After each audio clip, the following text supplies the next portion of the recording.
UP के मेरठ में सामने आया एक चौंकाने वाला मामला स्वास्थ्य सेवाओं की उन खामियों को फिर से सामने रख देता है जिनकी शिकायत अक्सर सुनने को मिलती है, लेकिन जिन पर कार्रवाई हमेशा देर से होती है।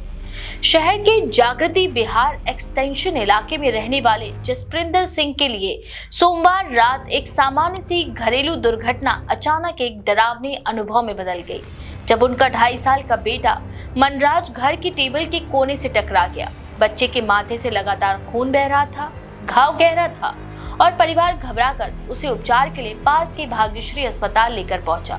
लेकिन उन्हें जो उम्मीद थी कि प्राथमिक उपचार मिलेगा, डॉक्टर घाव के टाके की जांच करेंगे, बच्चे को दर्द से राहत मिलेगी, वो सब उनकी उम्मीदों के उलट ही निकला। दरअसल मामला ये हुआ कि परिजनों के मुताबिक जब वे अस्पताल पहुंचे तो आपातकालीन कक्ष में कोई चिकित्सक मौजूद नहीं था। बच्चे के गंभीर घाव को देखकर परिवार ने स्टाफ से तुरंत डॉक्टर बुलाने की मांग उठाई, लेकिन आरोप है कि वहां मौजूद वार्ड बॉय ने ही स्थिति संभालने का फैसला कर लिया। जसप्रिंदर सिंह और उनकी पत्नी इरविन कौर का कहना है कि उन्होंने बार बार आग्रह किया कि डॉक्टर को बुलाया जाए, लेकिन स्टाफ ने उनकी बात पर ध्यान ही नहीं दिया। इसी बीच बच्चे के घाव पर टाका लगाने के बजाय वार्ड बॉय ने फेविक्विक मंगाई और विरोध के बावजूद उसे घाव पर लगा दिया। चोट पर ये केमिकल चिपकाने वाला पदार्थ गिरते ही बच्चा जोर शोर से चिल्लाने लगा। दर्द कम होने के बजाय कई गुना बढ़ गया और बच्चा पूरी रात परेशान रहा। बच्चे की मां का कहना था कि उन्हें समझ में ही नहीं आ रहा था कि अस्पताल का स्टाफ ऐसा खतरनाक कदम आखिर कैसे उठा सकता है। फेविक्विक, जो कि घरेलू चीजें चिपकाने के लिए उपयोग होने वाला बहुत तेज केमिकल है, उसे किसी भी हालत में खुले घाव पर नहीं लगाया जा सकता, लेकिन विरोध के बावजूद स्टाफ ने मानो उसे प्राथमिक उपचार का विकल्प समझकर लगा दिया।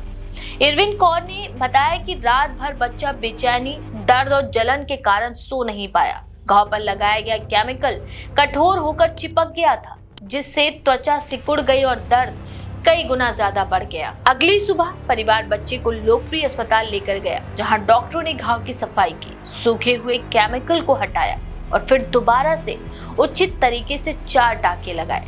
डॉक्टरों ने परिवार को स्पष्ट रूप से बताया कि फेविक्विक जैसा पदार्थ का उपयोग बिल्कुल भी मेडिकल प्रक्रिया का हिस्सा ही नहीं है और अगर ऐसा करने से संक्रमण, त्वचा को नुकसान, जलन और आगे चलकर गंभीर जटिलताएं उत्पन्न हो सकती हैं। डॉक्टरों के अनुसार समय पर घाव का सही उपचार न होने पर बच्चे को आगे चलकर प्लास्टिक सर्जरी की भी जरूरत पड़ सकती थी। परिजनों का आरोप ये भी था कि अस्पताल स्टाफ ने बच्चे को टिटनेस का इंजेक्शन देने से भी मना कर दिया, जबकि किसी भी गहरे या खुले घाव के मामले में ये बुनियादी और अनिवार्य चिकित्सा प्रक्रिया होनी है। परिवार ने जब अस्पताल प्रबंधन से शिकायत की तो उनकी शिकायत को हल्का बताकर खारिज कर दिया गया। अस्पताल स्टाफ ने कहा कि उन्होंने जो किया वो गलत नहीं था और इस पर कोई विवाद करने की जरूरत ही नहीं है। घटना सामने आने के बाद मेरठ के मुख्य चिकित्सा अधिकारी यानी सीएमओ डॉक्टर अशोक कटारिया ने इस पूरे मामले को गंभीरता से लेते हुए जांच के आदेश के लिए 2 सदस्यीय समिति गठित की, जिसमें एक विशेषज्ञ सर्जन को भी शामिल किया गया। सीएमओ ने स्पष्ट कहा कि ये जांच की जाएगी कि क्या अस्पताल ने उपचार की सही विधि अपनाई थी या नहीं। अगर स्टाफ द्वारा उपचार में किसी प्रकार की लापरवाही सामने आती है तो संबंधित लोगों के खिलाफ कार्रवाई तक की जाएगी। साथ ही साथ उन्होंने आश्वासन दिया कि इस मामले में पारदर्शिता से जांच की जाएगी और दोषियों को बख्शा नहीं जाएगा। ये घटना एक बार फिर उस व्यवस्था की ओर सवाल उठाती है जिसमें कई छोटे और मध्यम निजी अस्पताल बिना प्रशिक्षित स्टाफ के काम करते हैं। बड़े शहरों में भी ऐसे अस्पतालों का संचालन एक आम बात हो गई है, जहां आपात स्थिति में अनुभवी डॉक्टरों की उपलब्धता सुनिश्चित नहीं रहती। कई अस्पतालों में प्राथमिक उपचार की जिम्मेदारी वार्ड बॉय या नर्सिंग स्टाफ पर रहती है, जो कई बार प्रशिक्षित होने के बावजूद गंभीर परिस्थितियों का आकलन करने में सक्षम नहीं होते। ये स्थिति बच्चों के मामले में और भी खतरनाक है, क्योंकि उनके शरीर पर गलत उपचार का असर तुरंत और गंभीर रूप से हो सकता है। घटना के सामाजिक प्रभाव की बात करें तो सोशल मीडिया और स्थानीय नागरिकों में इस खबर को लेकर तेज प्रतिक्रिया रही। लोगों ने सवाल उठाए कि आखिर किसके आदेश पर किसी बच्चे के घाव पर फेविक्विक जैसा पदार्थ लगाया गया। स्थानीय स्वास्थ्य विभाग पर भी ये दबाव बढ़ा कि वे ऐसे निजी अस्पतालों को नियमित जांच करें और ये सुनिश्चित करें कि वहां प्रशिक्षित चिकित्सक 24 घंटे उपलब्ध रहे। नागरिकों का ये भी कहना है कि लापरवाह अस्पतालों पर केवल जुर्माना लगाने से काम नहीं चलेगा, बल्कि लाइसेंस निरस्त करने जैसे कड़े कदम उठाने होंगे ताकि भविष्य में ऐसी घटनाएं दोबारा ना हो। इस घटना ने चिकित्सा, नैतिकता और अस्पतालों में जवाबदेही की कमी पर भी बहस को तेज कर दिया है। एक्सपर्ट्स का कहना है कि यदि एक प्रशिक्षित डॉक्टर आपातकालीन कक्ष में मौजूद होता तो ऐसी गलती किसी भी हालत में ना होती।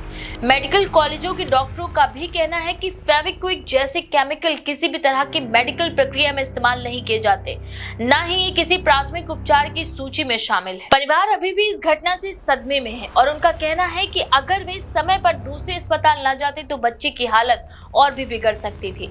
परिवार अब न्याय और अस्पताल के खिलाफ कड़ी कार्रवाई की मांग कर रहा है। समिति की रिपोर्ट आने में कुछ दिन लग सकते हैं, लेकिन ये मामला उत्तर प्रदेश में स्वास्थ्य सेवाओं की गुणवत्ता पर एक बड़ा सवाल छोड़ गया है, जिसके जवाब स्वास्थ्य विभाग को देना ही होगा। इस बारे में आपका क्या विचार है? अपनी राय कमेंट सेक्शन में जरूर लिखें। ऐसी और भी खबरों के लिए देखते रहें द पेज 19।